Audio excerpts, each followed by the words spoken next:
So అలాంటి చంద్రబాబు ఇందాక నేను చెప్పినట్టు ప్రత్యేకంగా పగ తీర్చుకోవాల్సిన అక్కర్లేదు.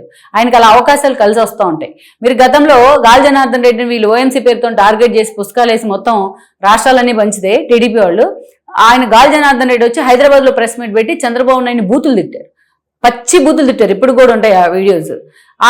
కరెక్ట్గా బూతులు తిట్టి 4 రోజుల్లో ఆయన జైలుకు పోయారు.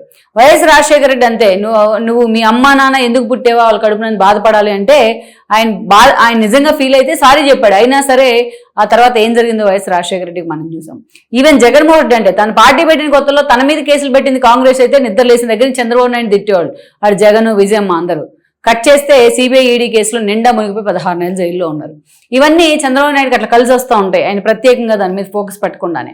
సో అలాంటిదే ఈరోజు కేసీఆర్ మీద ఈరోజు ఆయన రివెంజ్ తీర్చుకునే సందర్భం లేకుండానే టీడీపీ క్యాడర్ కోరుకుంటా ఉంది.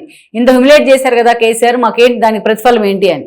కానీ చంద్రబాబు నాయుడు ఎక్కడ రివెంజ్ తీర్చుకోకుండానే ఈరోజు కేసీఆర్కి అలాంటి పరిస్థితులు ఎదురవుతున్నాయి. మీరు చూస్తే ఏ బీజేపీని అయితే తాను నిన్నటి వరకు కూడా పూర్తి స్థాయిలో బీజేపీని హ్యూమిలేట్ చేసే ప్రయత్నం చేసి తానే ప్రధాని అవుతానంటూ కూడా ఆహాకారాలు చేసి ఢిల్లీకి తెలంగాణ ప్రజల సొమ్మును తీసుకెళ్లి రాష్ట్రాలన్నీ వంచి ఇన్ని ద్రౌపది ముర్ము రాష్ట్రపతి అభ్యర్థి అవుతున్నా కూడా వ్యతిరేకించిన కేసీఆర్ ఈరోజు అదే బీజేపీకి దగ్గరికి వెళ్ళాలంటే కేవలం ఒకే ఒక ఆప్షన్ చంద్రబాబు నాయుడు ఈరోజు వాళ్ళకి. అందుకే ఆయన కొడుకు, అల్లుడు, కూతురు అందరూ చంద్రబాబు నాయుడిని ఆకాశానికి ఎత్తేస్తూ ఉంటారు.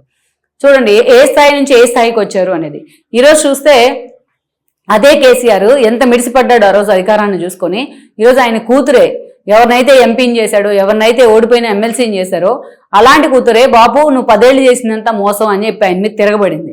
ప్రత్యర్థులు ఎన్నైనా అనుకోవచ్చు, కానీ అలాంటి కూతురు తన మీద తిరగబడి బయటికి వెళ్ళి తను రోజు టార్గెట్ చేస్తూ ఉంటే నిజంగా ఒక తండ్రికి ఏ పగవాడికి కూడా రాకూడని కష్టం ఇది.